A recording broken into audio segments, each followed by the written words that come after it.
ఇంతమంది అందుకే ఆడపిల్లని కనడానికి భయపడుతున్నారు సార్ ఈ society. Hello guys, welcome back to our channel one second. So ఈ రోజు అయితే ఒక దారుణం అయితే నేను పొద్దున్న లేవగానే చూశాను.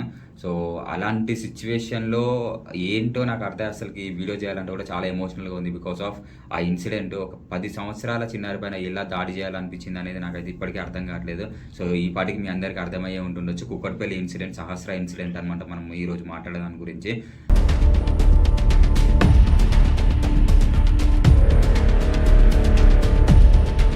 సో ఎవరికబ్బా 10 సంవత్సరాల అమ్మాయి పైన ఎందుకు దాడి చేయాలనిపిస్తుంది? సో అంత చిన్న పాప పైన కక్ష ఎవరికి ఉంటుంది? నాకు అస్సలకి అర్థమవుతలేదు నాకైతే.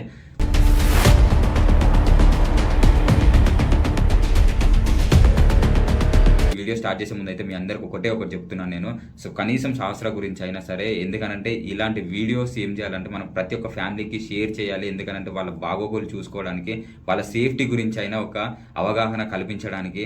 సో అందుకని చెప్పేసి నేను ఈ వీడియో అయితే చేస్తున్నాను. ప్రతి ఒక్కరికి షేర్ చేయండి. అబ్బాయిల్ని కానీ అమ్మాయిల్ని కానీ చిన్నపిల్లల్ని ఎవరిని అలా ఇంట్లో వదిలిపెట్టి, ఒంటరిగా వదిలిపెట్టి వెళ్ళకండి. ఒకవేళ వెళ్తే ఎవరో ఒకరు సేఫ్గా ఉండండి. ఇంట్లో ఎవరో ఒకరు పెద్దవాళ్ళు ఉంటే కొంచెం బెటర్ అని నా ఫీలింగ్ ఈ రోజులలో. ఓకేనా? హైదరాబాద్ కుక్కట్పల్లి సంగీత్ నగర్ అనే కాలనీలో సాయి నివాస్ అనే అపార్ట్మెంట్లో అయితే ఉంటున్నారన్నమాట వాళ్ళు. ఎక్కువ గొడవలు పెట్టుకునే ఫ్యామిలీ కాదు అని అయితే ఓనర్ అయితే చెప్పాడు. అండ్ చుట్టుపక్కల వాళ్ళు కూడా చాలా మంది కూడా చెప్పారనమాట. సో అలాంటప్పుడు ఒక 10 సంవత్సరాల అమ్మాయిని చంపాల్సిన అవసరం ఏముంది అని చెప్పేసి అయితే చాలా మందికి ఒక డౌట్ అయితే వచ్చింది. అండ్ పోలీసులు కూడా అదే విధంగా వాళ్ళ వర్క్లో అయితే వాళ్ళు ఉన్నారనమాట. సో యాక్చువల్గా అసలుకి జరిగింది ఏంది? అసలుకి మార్నింగ్ టైంలో నిన్న మండే రోజు ఏం జరిగింది అసలు? ఎప్పటిలాగే రోజు మార్నింగ్ లేచారనమాట. మార్నింగ్ లేచేసి సహస్ర వాళ్ళ మమ్మీ ఎవరైతే ఉన్నారో వాళ్ళ మమ్మీ ప్రైవేట్ హాస్పిటల్లో ఒక ల్యాబ్ టెక్నీషియన్ అనమాట. వాళ్ళ ఫాదర్ వచ్చేసి ఒక మెకానిక్ అనమాట. సో సహస్రకు ఒక బ్రదర్ కూడా ఉన్నాడు. అతనికి నిన్న స్కూల్ ఓపెన్ ఉండడం వల్ల ఆ మండే కాబట్టి అతను అయితే స్కూల్కి అయితే పంపించారు. ఈ సహస్రకి ఏంటంటే ఏదో హాలిడేస్ ఉన్నాయి అని చెప్పేసి కే విద్యాలయం స్కూల్లో ఈమె 6th క్లాస్ అయితే చదువుతుందనమాట. సో హాలిడేస్ ఉందని చెప్పేసి ఈమెనైతే ఇంట్లో ఉండడం జరిగింది. సో వీళ్ళు 9 o'clockకి బయలుదేరారనమాట. మదర్ ఏమో ల్యాబ్ టెక్నీషియన్ కాబట్టి హాస్పిటల్కి బయలుదేరింది. అండ్ ఫాదర్ ఏమో బయటికి ఆయన డ్యూటీకి ఆయన వెళ్ళిపోయాడు. వెళ్ళిపోయేటప్పుడు వీళ్ళ బ్రదర్ని కూడా తీసుకెళ్ళి స్కూల్లో డ్రాప్ చేసి అటు నుంచి అటు డ్యూటీకి అయితే వెళ్ళిపోయాడు. ఆఫ్టర్నూన్ మళ్ళీ అబ్బాయికి ఎవరైతే ఇప్పుడు సహస్ర వాళ్ళ బ్రదర్ ఉన్నారు కదా, ఆ అబ్బాయికి లంచ్ ఇవ్వడానికి అని చెప్పేసి మళ్ళీ ఇంటికి వచ్చేసి 11:30కి ఆ టైంలో డోర్ ఓపెన్ చేసిందంట. మొత్తం ఇల్లు మొత్తం అంతా చిందర వందరగా సామాన్లు అన్నీ పడేస్తున్నాయి అంట. కిచెన్లో సామాన్లు పడేస్తున్నాయి. అండ్ మొత్తం ఆగమాగం ఉందంట. పక్కకు చూస్తే సహస్ర డెడ్ బాడీ ఉందంట కత్తిపోట్లతో. ఒక్కసారిగా షాక్ అయిపోయింది వాళ్ళ ఫాదర్.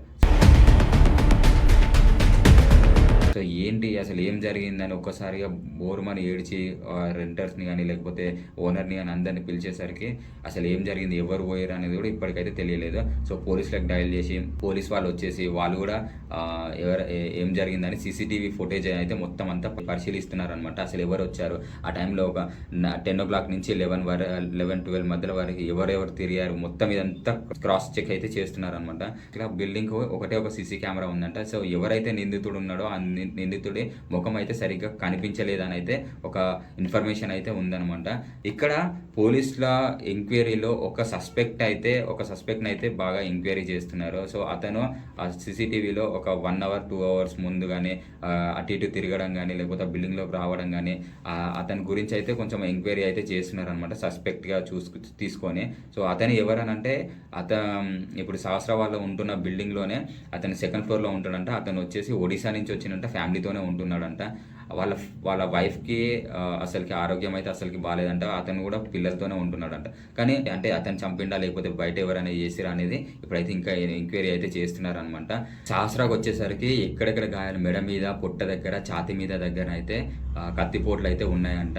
సో ఇక్కడ ఇన్సిడెంట్ జరిగిన తర్వాత మీడియా వాళ్ళు వెళ్ళేసి ఎవరైతే వాళ్ళ మదర్ గిట్లో వచ్చిన తర్వాత వాళ్ళు ఏడుస్తుంటే అవన్నీ ఆ ఏడుస్తున్న టైంలో మీడియా వాళ్ళు ఒక క్వశ్చన్ అడిగారు, ఎవరిపైన అనుమానం ఉందా అని పోలీసులు అడిగారు. లేకపోతే మీడియా వాళ్ళు అడిగినప్పుడు వాళ్ళ పేరెంట్స్ కానీ వాళ్ళ ఫ్యామిలీ మెంబర్స్ కానీ ఒక మాట అంటున్నారు, అసలు మాకు అనుమానము అని అంటే మేము ఎవరితోని గొడవలు పెట్టుకోము, మేము ఎవరితోని విభేదాలు పెట్టుకోము, మాకు అలాంటిది ఏముంటుంది, అసలు మా కూతుర్ని చంపాల్సిన అవసరం ఏముంది, మేము ఎవరినని అనుమానిస్తాం చెప్పండి, మాకైతే ఎవరిపైన అనుమానం లేదని అన్నారు. సో అంత మంచి ఫ్యామిలీకి ఇలాంటి అన్యాయం జరగడం అయితే చాలా అంటే చాలా బాధాకరమైన విషయం అనే చెప్పాలి.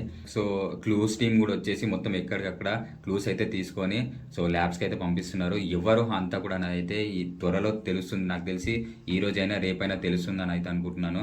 సో సో గైస్ నేను ఒకటే చెప్తున్నాను, చిన్నపిల్లలు ఉన్నప్పుడు ఎవరైనా సరే కొంచెం జాగ్రత్తగా ఉండండి, ఇంట్లో వదిలిపెట్టి వెళ్ళకండి.